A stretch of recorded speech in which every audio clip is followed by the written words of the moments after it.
की बायोलॉजी की क्लास में हम प्रोटीन संश्लेषण या प्रोटीन सिंथेसिस के विषय में पढ़ेंगे। तो जो प्रोटीन निर्माण की क्रिया विधि है ना, उसके दो स्टेप है, ट्रांसक्रिप्शन एंड ट्रांसलेशन। ट्रांसक्रिप्शन को हम हिंदी में क्या कहते हैं, अनुलेखन, और ट्रांसलेशन को क्या कहते हैं, अनुवादन। तो ये आज की जो क्लास है हमारी, उसमें हम ट्रांसक्रिप्शन के विषय में पढ़ेंगे। ट्रांसक्रिप्शन यानी क्या होता है, डीएनए जो केंद्रक के अंदर होता है ना, उस डीएनए से एमआरएनए बनने की क्रिया को हम ट्रांसक्रिप्शन या अनुलेखन कहते हैं। पहले डीएनए से एमआरएनए बनता है, फिर एमआरएनए से प्रोटीन बन जाती है। तो ये डीएनए से एमआरएनए बनने की प्रोसेस को हम ट्रांसक्रिप्शन जो कहते हैं, इसके बारे में मैं आपको समझाऊंगी। सबसे पहले अपन ये देखेंगे कि कोशिका के अंदर केंद्रक होता है, केंद्रक के अंदर ये डीएनए होता है। इस तरह का स्ट्रक्चर होता है ना डीएनए की, दो श्रृंखलाएं होती हैं। तो सबसे पहले क्या होता है कि जैसे ये डीएनए है, तो इसके पास एक टोपोआइसोमरेज और हेलिकेज एंजाइम जो है इसके पास जाके जुड़ जाते हैं। जैसे वो जुड़ती है ना, तो इसकी दोनों चेन ऐसी अलग अलग हो जाती है। आपको दिख रही है, ये चेन अलग अलग हो गई।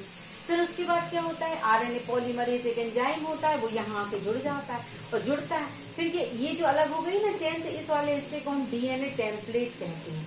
और इसके पास आरएनए पॉलीमरेज आता है, ये क्या करता है, इसकी पूरक क्षारों को, मतलब जैसे कि यहाँ पर लिखा होगा, मान लीजिए ए टी सी जी, ये लिखा होगा ना, तो इसके पूरक क्षारों को ये यहाँ पे लाके जोड़ता है, और ये जोड़ता तो एक नया धागा बन जाता है। इस नए धागे को हम एमआरएनए कहते हैं, और उसके बाद ये एमआरएनए केंद्रक से बाहर आ जाता है। तो इस तरह की ये प्रोसेस होती है। इसको मैं और अच्छे से आपको इस डायग्राम के माध्यम से समझाऊंगी। ये दोनों श्रृंखलाएं जो डीएनए की है ना, इसको हम यदि हम सीधा बनाएं, सीधा ऐसे करके, तो सीधा बनाए तो इस तरह का डायग्राम बनी गई है। जो श्रृंखलाएं मुड़ी हुई हैं, इनको खींच दिया जाए, ऐसा सीधा बनाया जाए।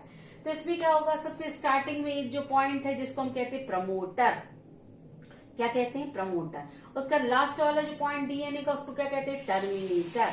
और बीच वाला जो हिस्सा है ना, इसको कहते हैं स्ट्रक्चरल जीन या संरचनात्मक जीन। तो ये डीएनए की दो श्रृंखलाएं, एक श्रृंखला ये हो गई 3-5 वाली, और एक है 5 और 3 वाली, दो श्रृंखलाएं हैं। इसका स्टार्टिंग पॉइंट को हम प्रमोटर कहेंगे, लास्ट वाले को टर्मिनेटर कहते हैं, और बीच वाले को स्ट्रक्चरल जीन कहते हैं। अब क्या होता है कि जो आरएनए पॉलीमरेज होता है, ये क्या है, एक आरएनए पॉलीमरेज एंजाइम है, और ये क्या है, एक सिग्मा फैक्टर। दो चीजें, एक आरएनए पॉलीमरेज, सिग्मा फैक्टर, इसको क्या कहते हैं हम, आरएनए पॉलीमरेज। तो आरएनए पॉलीमरेज जो सिग्मा फैक्टर, ये क्या है, सिग्मा फैक्टर। ये दोनों जन जुड़ के प्रमोटर के पास जाते, किसके पास जाते, प्रमोटर के पास। और जैसे ये गए तो क्या होता है, ये दोनों श्रृंखलाएं जो भी पास थी ना, ऐसे दूर हो जाती। इस डायग्राम में देखिए आप पास दिख रहे हो, और इसमें देखिए दूर दिख रहे। इसमें ये पास है, इसमें दूर हो गई। तो ये दूर कैसे हो गई, ये दोनों जाकर के जब प्रमोटर से जुड़े, दोनों श्रृंखलाएं से दूर दूर हो गई।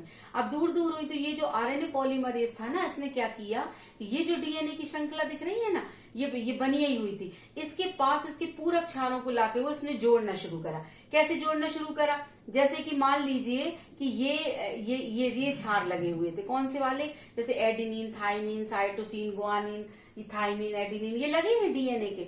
अब क्या हुआ, जैसे आरएनए पॉलीमरेज यहाँ आया और यहाँ पहुंचा ना, तो उसने क्या किया कि एडेनिन से किसको जोड़ दिया, थाइमिन।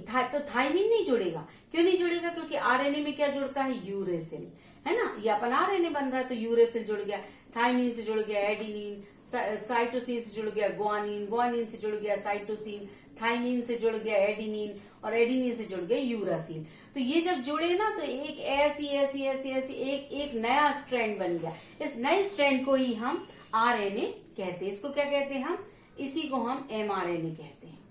अब ये एमआरएनए ऐसे बन गया। अब बनने के बाद क्या हुआ, बनता बनता बनता जब यहाँ आया, लास्ट पॉइंट पे आया आरएनए पॉलीमरेज, तो यह टर्मिनेटर है।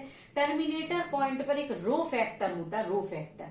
जैसे ये से टकराएगा ना, तो ये डीएनए का धागा बिल्कुल अलग हो जाएगा, और अलग होकर ये बाहर आ जाएगा। इसी बाहर जो आए हुए भाग को हम क्या कहते हैं, एमआरएनए।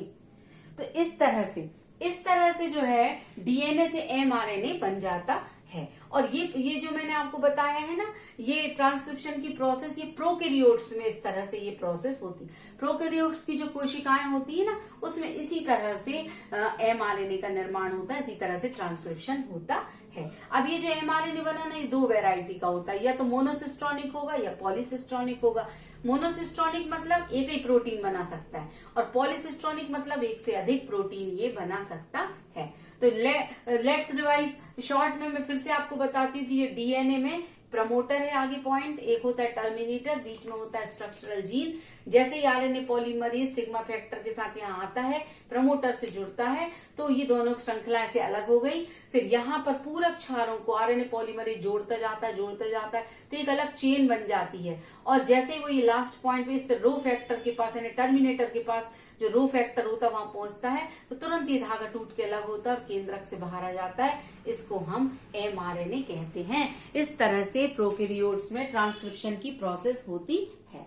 अब आप इसका एक स्क्रीनशॉट लीजिए और यदि आपको कोई डाउट हो तो मुझसे कमेंट सेक्शन में करके आप पूछ सकते हैं।